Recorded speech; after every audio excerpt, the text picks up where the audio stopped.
Hey, what's up, everybody? I'm Ryan Cabrera, and you're watching Front Row Live Entertainment. Bam. Hey guys, Rob here, Front Row Live Entertainment, hanging out here with Ryan Cabrera. How's it going, brother? What up? It's going good. Thanks for having us here at your own home. Of course, man. Yeah, well, it's not hard for me. Like, we're gonna come to you. Like, done. Yeah. I've always wondered how that feels doing, interviews or work at home. I personally prefer to do everything at home.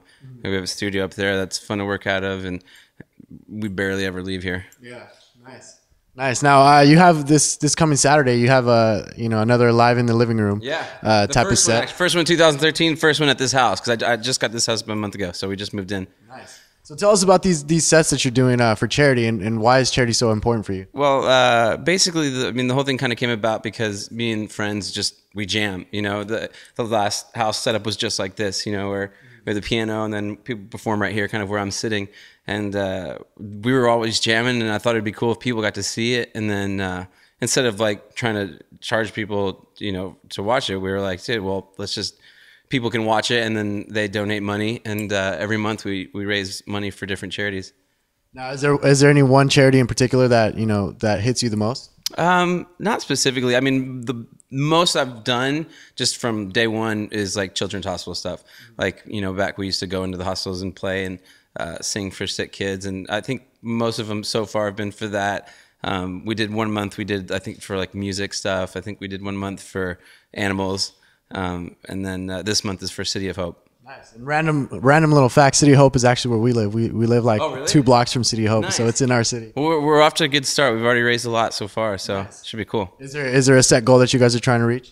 No, but I think our really only goal is to make everyone bigger than the last one. Mm-hmm. So, if we can outdo last month, then, that's kind of the goal. Yeah. And we've done that. And so then next month I want to beat whatever we do this month. And yeah, and there'll probably be a lot of charities that we revisit too at some point, and maybe even have them come some point. We did one for Habitat Humanity, and they all came out and got to watch it. So it was cool.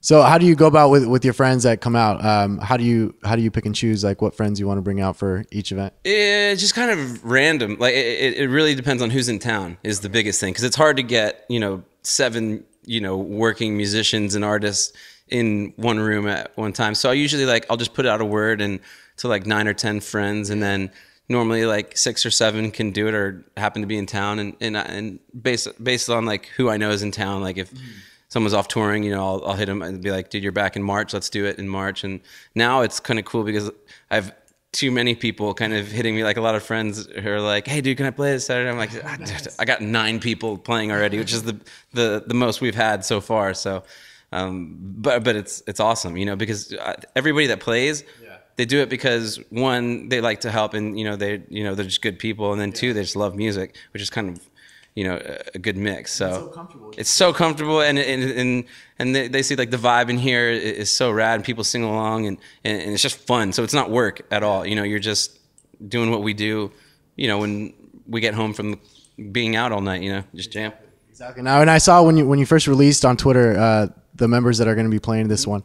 I saw something about Travis Clark. You said maybe a collaboration or something like that. Can you tell us a little bit about that? We're trying to figure out something that we can do. Not serious, but serious. Okay. Like we're trying to figure out a kind of a funny cover to do that is actually kind of cool. So that's in the works right now. With these kind of things, whenever we do collaborations, we just go, whatever happens, happens. So it's cool for people who are watching, because if you watch it, you're watching it happen live, and we don't even know what's going to happen. And then if you don't catch it, then you'll probably never see that again. That is cool. That is cool. Now, last time he did some Justin Bieber song, which was rad. So it was cool. I mean, anything Travis does is pretty rad too. Yeah, he's amazing. Now, your current single, I See Love, tell us a little bit about that song, and will we be expecting a music video anytime soon? I know there's a lyric video out. Yeah, we did. Yeah, that was kind of, we just wanted to, release that just to get the vibe, I think, from people, and like let it kind of just organically do its thing. That's the song I wrote with Nathan Chapman out in Nashville. Okay. Went to his place, so it was awesome to work with him. It was the first time ever working with him. And we came with this song, which kind of sparked the whole theme of the record from that song on. Now, like when I've been in the studio recording, it's kind of, all goes back to I See Love. And So yeah, and then I think at some point when it's like time, when the record's done and we can see it as a package, then it's like, okay, let's go for a push now, and we'll actually, you know, go to radio with I See Love and do a music video and do all that. We wanted to put it out to kind of get the feeling, see if people liked it, what they thought, and we got an amazing reaction. So now it kind of set the tone for the rest of the record.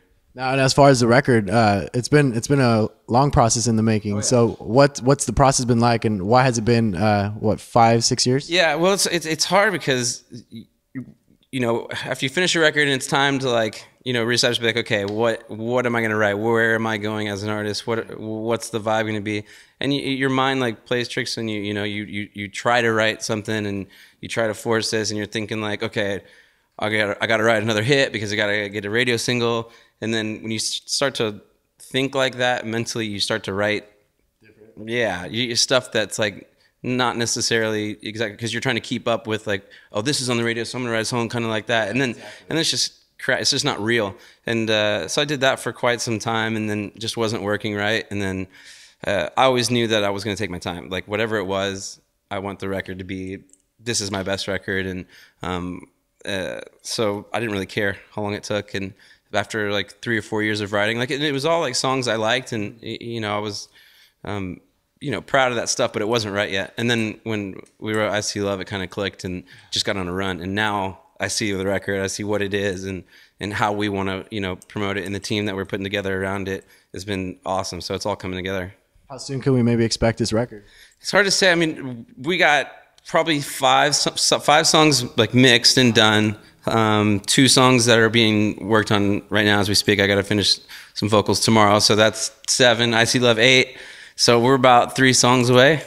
Now you have the track listing already, though, right? There's still no tentative songs or songs that you may add, may take out. I mean, you never know.